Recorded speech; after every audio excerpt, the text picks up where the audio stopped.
دا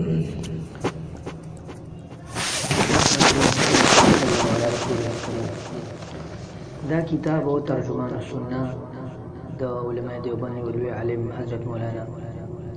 بدر عالم نوټی صاحب رحمت الله علیه کتاب دی. دا هغه څلورم نمبر جلد دی او په دې کې اکثر د عقاید او مسائل ذکر شوي دي، چونکې د امام مهدي علیه الرضوان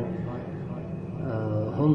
زمونږ د عقیدې یو مسله ده او د متواتر او حدیثونه د دې ظهور ثابت دی. نو د دې وجې په دې کتاب کې د امام مهدي علیه الرضوان تذکره ده، چونکې مونږ مخکې درسونو کې د معرف الحدیث نه د امام مهدي علیه الرضوان تذکره کړې وه. نو اوس انشاءالله د امام مهدي علیه الرضوان تذکره ترجمان السنه نه کوو، چې دا خبره مونږ ته او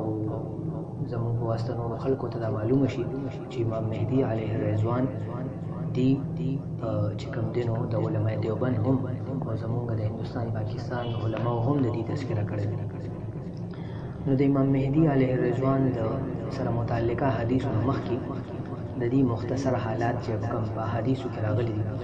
نو هغه چې کوم دین دي ذکر کړی دي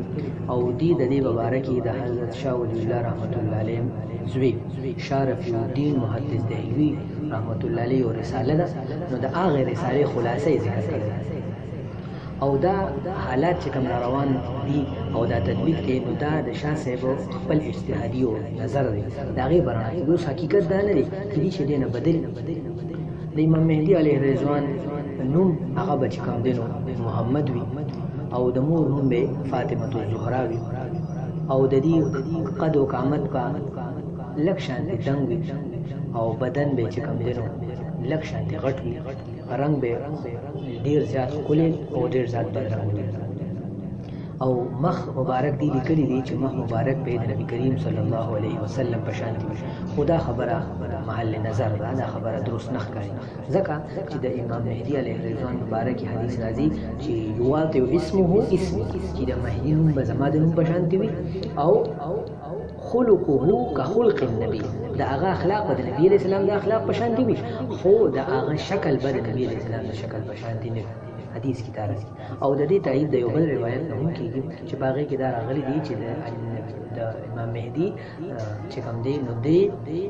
د د حسن رضی الله عنه اولاد نه او دی د حسین رضی الله عنه بشان او حسین رضی الله عنه د علی رضی الله عنه بشان او علی رضی الله عنه د قد نه لک شانتی چتو او د رنگ نه لک شانتی تو دی به هم داسي رنگ به د نبی علیہ السلام بشان دی نوی خو جسم به اخلاق به د نبی علیہ السلام بشان دی يشبهني خلقا ولا يشبهني خلقا، دی ما سره مشابه وي. نبی علیہ السلام فرمایي په اخلاقو کې خو په پیدایش کې په شکل کې ما سره په جسم کې ما سره مشابه نه وي. او د مور نومي امینه بوي په جبه کې به لک شانتي لکنت کله به چې کله لګ خبر پړکی او خبره وي او کولی نشي نو دا پتون بدا شو الله رب العالمین طرف نه بدیتا یو علم لدنی او یو خاص علم چې کوم دین خبر ورکړي شوی. علامه برزنجی رحمت الله علیه په خپل رساله الاشاعه کې لیکي چې د ډیر تلاش نه موجود ماته د دې د مور نوم په روایتو کې معلوم نشو کېدی شي بل چا په کشف په ذریعہ یا نو په ذریعہ معلوم شوی. د دې وجه شاسب امینه لیکلي د امام مهدي د ظهور نه مخکې په شام کې په جزیرة العرب کې یعنی سعودي عرب کې او په عراق کې او په مصر کې مختلف قسمه ظالمان باچایان راځي او د امام مهدي علیه الرضوان د ظهور په وخت کې د امام مهدي مخالف په دغه باچایان او امام مهدي به ول دي بعض ظالمانو باچایانو سره جګړه کوي. د دې نه پس بیا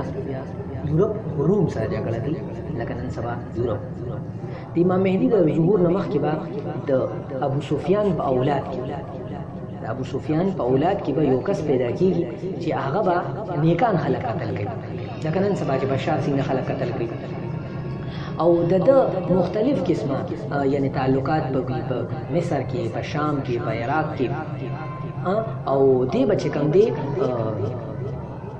په دغه زمانه کې بعد عیسایانو بادشاہ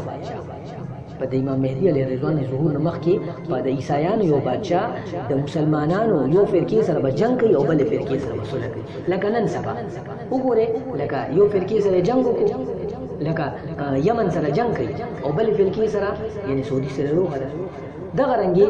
شام ما سره جنگ کوي او سعودي سره روغه ده. یا دواړه مسلمانان په خپلو کې وجنګول، قطر او سعودي آپس کې تعلقات خراب کړل، نو قطر هم امریکې سره تعلق ښه دی او د سعودي هم امریکې سره تعلق ښه دی، خو آپس کې یو بل تعلقات ښه نه دي، نو سعودي هغه شان کې کمزوري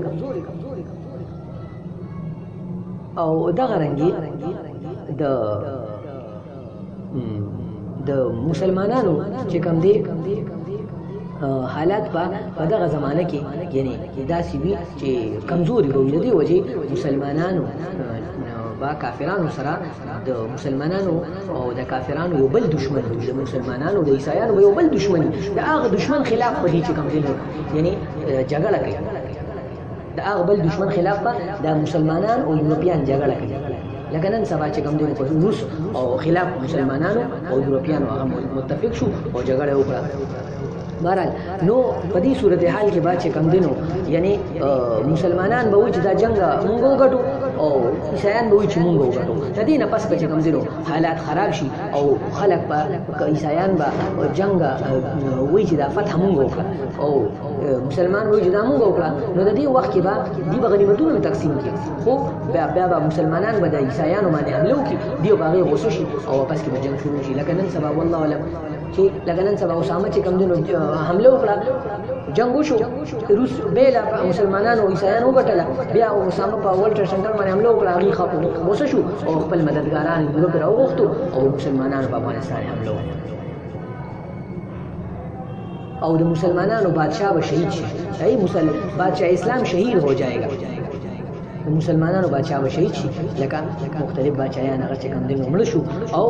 عیسایان به په شام باندې قبضه وکړي او د دغه رنګې آپس کې به یو بل سره روغه کوي او اکثر مسلمانان مدینه منورې ته او مختلف ځایونو ته لاړ شي او د عیسایانو حکومت به د مدینه منورې تر د خیبره پورې وشي. لکه نن سبا وایي چې اسرائیل چې کوم دی اسرائیل چې کومه بستي د خیبر چې کوم د نبي اسلام شړلي نو هغې واپس هغه ځای ته راځي او هغې لپاره کوشش شروع کړی دی او سعودي عرب چې کوم دی اسرائیل تسلیموي، د هغې بنیادي چې کوم دی دغه دی. په دغه وخت کې مسلمانان په دې فکر کې وي او د امام مهدي علیه رضوان تلاش په د دې لپاره شروع شي چې مسلمانانو ته الله رب العالمین دوباره بیا چې کوم دی غلبه ورکړي، مسلمانانو ته بیا الله رب العالمین فتح حاصله کړي. الله رب العالمین موږ هم د امام مهدي علیه رضوان په لښکر کې شامل شي.